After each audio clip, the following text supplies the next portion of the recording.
Bine ați venit, dragilor din Zodia Gemeni, oriunde v-ați afla în această lume. Sunt încântată, ca de obicei, să fim din nou împreună la o nouă lectură pentru ultima perioadă a lunii martie, perioada cuprinsă între 23 și 31 martie inclusiv.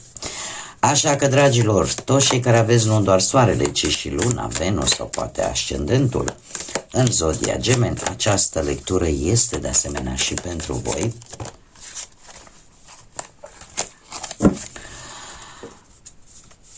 Desigur, vă readuc aminte că este totuși o lectură generală pentru un colectiv mai mare, așa că vă rog să luați decât ceea ce va rezona cu voi.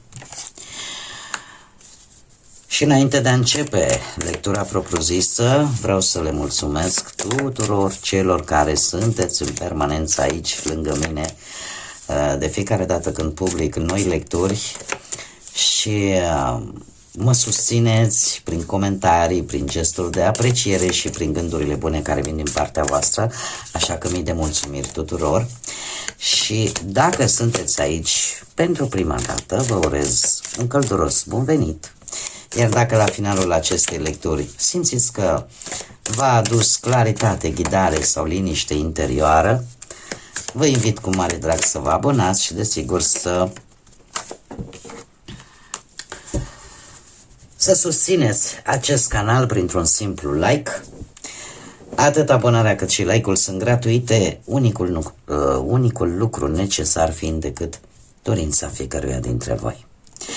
Și acum, dragii mei dragi, haideți să vedem ce este important de știut pentru voi în această ultimă perioadă din martie. Și avem plăcerea, avem urcarea sau,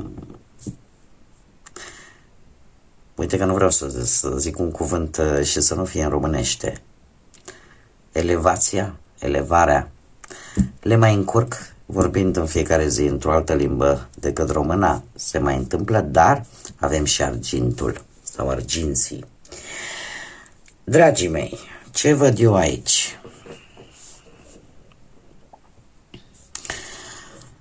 Posibil să aveți parte și de noi începuturi, mai ales dacă vorbim de ceva nou pe partea poate a banilor sau a unei proprietăți, posibil și un cadou, cum de asemenea apare dorința de a avea grijă de ceva sau de cineva, de a proteja ceva anume sau pe cineva anume. Iar desigur mai am o energie în care voi vă adaptați curiozitatea care vă reprezintă și în general, chiar dacă pot apărea schimbări, veți ști cum să le abordați, cât de flexibil să fiți. Veți avea parte de ceva noi experiențe în această ultimă perioadă. Acum, îmi cer scuze. Haideți să o luăm așa, carte cu carte. Am vorbit un pic de numerele care apar, 25, 6 și 19, dar haideți să vedem ce reprezintă fiecare carte în general. Și avem și un Mercur aici, avem și un Venus, comunicări, dialog vis-a-vis de bănuți, posibil, dar per general așa spune că sunteți puși pe o activitate, cum să spun eu, legată de distracții, de arte, de o celebrare.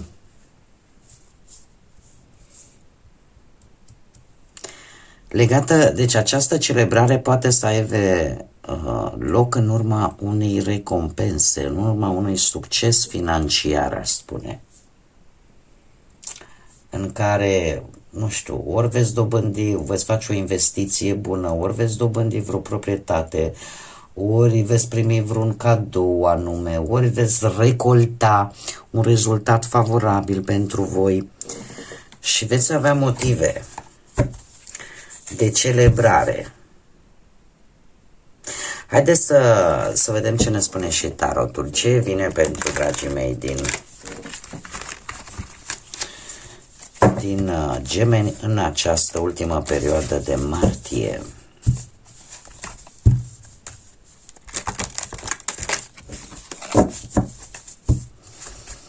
Ce vine pentru dragii mei din Gemeni în perioada 23-31 martie?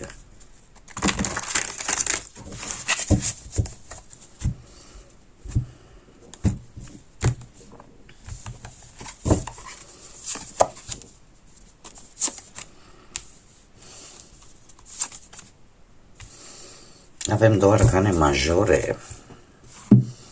Avem pusnicul, zodia Fecioară și forța, zodia Leu. Poate că unii dintre voi aveți legătură în harta voastră astrală cu aceste două zodii sau poate să vă spună ceva aceste două zodii. Acum, haideți să trecem la cărțile noastre și începem prima dată cu munca. Munca, dragilor, se pare că vine cu niște alegeri.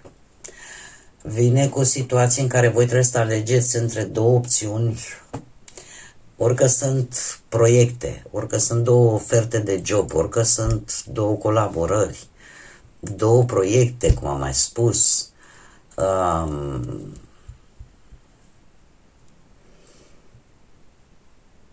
Și dat fiind și faptul că avem pusnicul aici, să știți că veți analiza foarte bine aceste două șanse, aceste două oportunități care vi se oferă, aceste două propuneri cu pusnicul aici. Cu atât mai mult dacă unii dintre voi aveți și vreun ascendent în Fecioară. Pentru că veți petrece timp în această săptămână să analizați, să planificați înainte de a lua o decizie. Veți fi foarte atenți la detalii, că e vorba de un proiect, că e vorba de un contract. Și asta o veți face înainte de a vă implica. Nu știu, poate unii dintre voi vă veți documenta chiar și online, să vedeți, să consultați anumiți experți sau să, cum să spun eu, să obțineți acele informații de care aveți nevoie. Iar faptul că avem și forța, asta îmi spune că veți, într-un fel sau altul, veți aborda situațiile, iar asta vă vor ajuta foarte mult. Vă vor ajuta foarte mult, mai ales dacă aveți un proiect la care voi ați muncit foarte mult. La care voi ați muncit foarte mult și calmul, cum să zic eu, răbdarea, faptul că nu sunteți puși pe domne, mă apuc și mi impun punctul de vedere țipând sau cu forța, o veți face foarte calm, foarte răbdători, dar foarte insistenți, perseverenți așa, vă poate ajuta să terminați un proiect dificil, o situație dificilă legată de muncă. Și asta în același timp în urma unei analize foarte profunde. Nu știu dacă aveți de făcut vreo negociere, ceva, să știți că mie mi-arată că iese bine. Și uite, am uitat, voi mai pune o carte, surpriza voastră, uite că am uitat de surpriza săptămânii, pe care o să o vedem la final. Dar, dacă e vorba de un proiect, dacă e vorba de o alegere, de o decizie, să știți că o veți face foarte bine analizat. Veți lua toate informațiile și, cum să spun eu, lucrul ăsta va fi important în a vă da seama și în a aborda respectiva situație legată de muncă într-o manieră care pentru voi să fie chiar foarte bună. Dacă vorbim de bănuți, Dacă vorbim de bănuți, aș spune că de asemenea această săptămână sau această ultimă perioadă din martie e un moment de analiză. Să vedeți ce bani aveți, ce câștigați, cum gestionați bugetul. Se pare că aveți două lucruri importante în care voi poate investiți bănuți sau băgați bani. Și aș spune că trebuie să luați în această perioadă o decizie financiară, dar o veți lua după ce o analizați, veți compara ce opțiune aveți, veți verifica la ce riscuri vă expuneți, mai ales dacă e vorba de investiții, și sau pur și simplu vă veți lega strict de metodele sigure, în așa fel încât să reușiți să vă protejați resursele, că faceți vă gândiți, nu știu, poate să deschideți vreun cont de economii sau să investiți în ceva, dar într-un mod foarte prudent. E ca și cum mai spune că e o perioadă bună în care voi chiar să învățați cum să vă gestionați finanțele. În așa fel încât să aveți o situație financiară destul de stabilă și să vă crească și potențialul ăsta de a vă intra ceva bănuți. Forța vine și ea la rândul ei cu economie, cu răbdare, cu o calculare a bugetului lunar foarte temeinică. Și dacă vreți să investiți ceva bănuți, o veți face doar în acele lucruri pe termen lung. Sunteți foarte hotărâți în această perioadă, să știți, să vă creșteți veniturile și unii dintre voi chiar sunteți tentați să faceți și o muncă suplimentară sau să vă dedicați unui proiect personal care, chiar dacă cere timp, cumva pentru voi va fi pe termen lung benefic. Și luați decizii bune, se pare, în aceasta. Din punctul ăsta de vedere financiar, se pare că veți lua niște decizii bune și veți compara foarte bine opțiunile care le aveți, iar faptul că avem arginți aici îmi spune că deocamdată nu există niciun fel de preocupare pe partea asta a banilor, cumva sunteți pe drumul cel bun. Dacă vorbim de relații, de viața sentimentală, la voi, dragii mei, se pare că în această perioadă evoluția sentimentală este una destul de bună și asta tocmai datorită comunicării, deschiderii unul către celălalt. Există și cu doiul de monede aici, există nevoia asta de echilibru între ceea ce vă doriți voi, ceea ce își dorește perechea voastră și cumva luați decizii sau vă faceți planuri, că e poate pentru o locuință, că e poate pentru orice proiect comun, veți colabora și veți comunica mult mai clar decât poate ați făcut-o până acum. Avem pusnicul care desigur vine și cu un pic de înțelepciune. Da? Pentru că veți avea, e adevărat, și perioade în acest timp în care veți analiza, veți încerca să vă înțelegeți partenerul, veți încerca să aveți așa discuții destul de profunde, să vă oferiți spațiul necesar unul altuia, în așa fel încât să nu existe senzația asta de sufocare.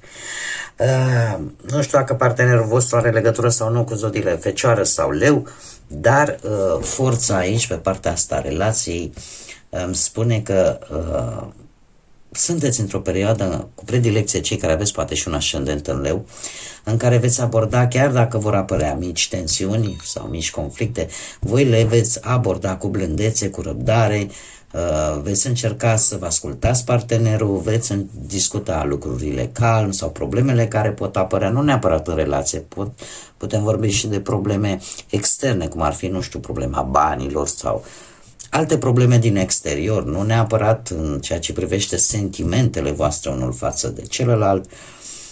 Cumva există afecțiune, există sprijin reciproc și e posibil ca în această perioadă să se facă și gesturi la modul practic.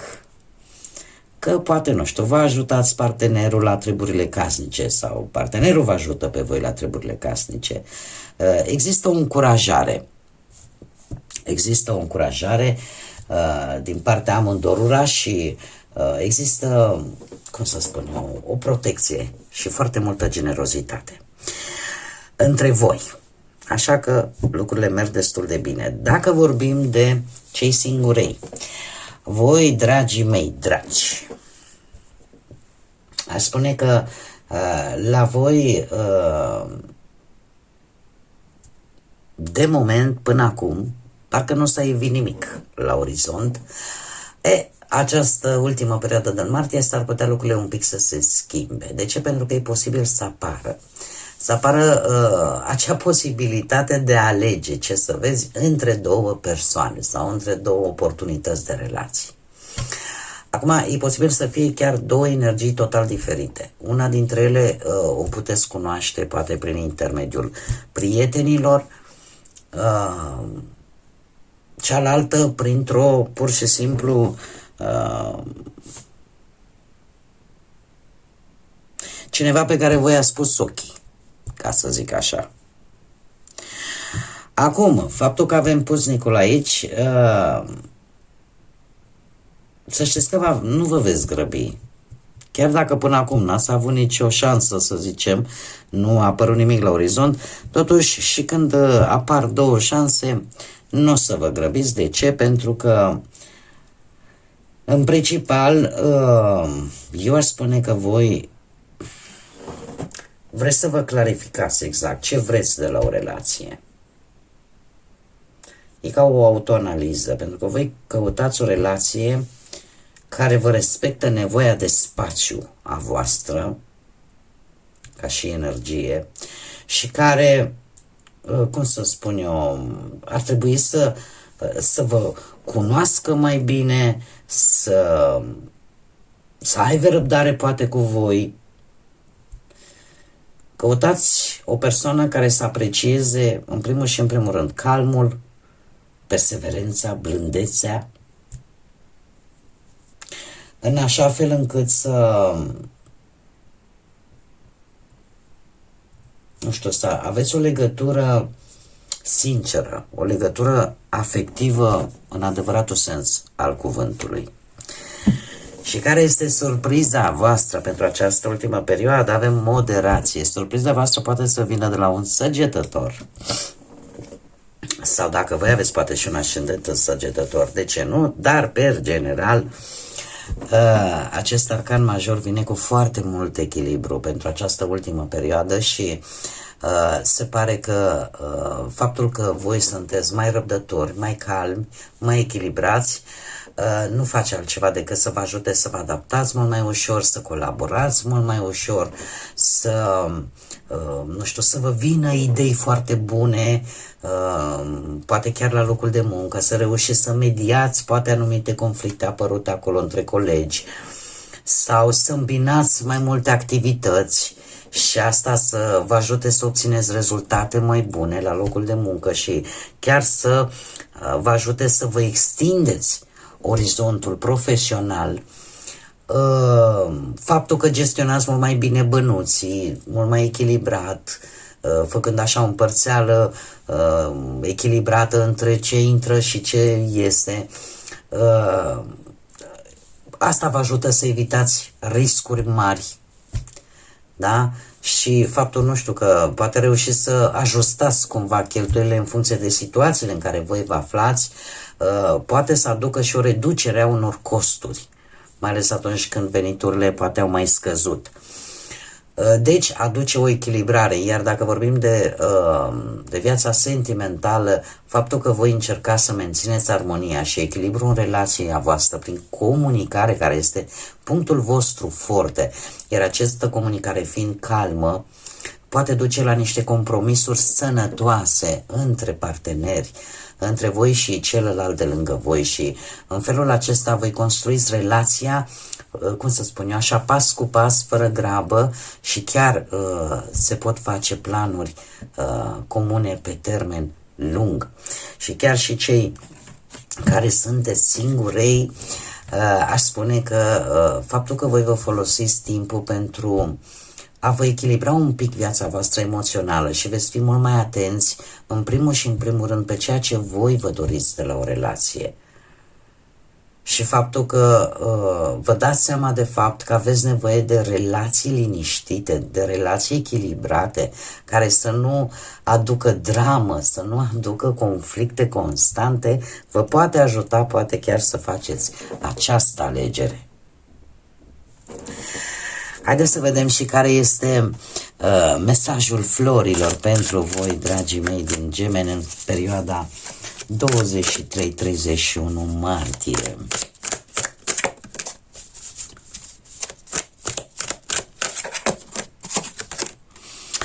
Ei, și că tot vorbeam de echilibru, nu? Avem un trandafir galben și spune așa: să-ți echilibrezi atât munca, odihna, cât și distracția. Toate trebuie să fie într-un echilibru. Știți foarte bine, dragii mei, voi ca și energie, aveți o energie schimbătoare și de multe ori încercați să faceți 11.000 de lucruri dintr-o dată. Așa că această echilibrare de forțe, de energii, este ca o mană cerească pentru voi. De ce? Pentru că veți reuși în această ultimă perioadă să vă faceți timp și pentru muncă, să vă faceți timp și să vă odihniți, să vă faceți timp și să vă bucurați de micile plăceri ale vieții. Iar mesajul care l-am aici este important să te bucuri de viață în același timp în care îți asumi responsabilitățile până la urmă pe care le avem fiecare. Deci, chiar fără să citesc asta, pentru că am ajuns la aceeași concluzie până la urmă. Și acesta este același lucru ne spune și acest arcan major pe poziția lui de surpriză. Bun, dragii mei, cam acestea au fost mesajele pentru voi. Eu sper că v-am adus un pic de ghidare așa și de claritate, așa că vă mulțumesc din suflet că ați fost alături de mine și până la următoarea noastră revedere, nu uitați, suflete frumoase, să zburați înalt și să lăsați credința, iubirea și pacea să vă însoțească la fiecare pas.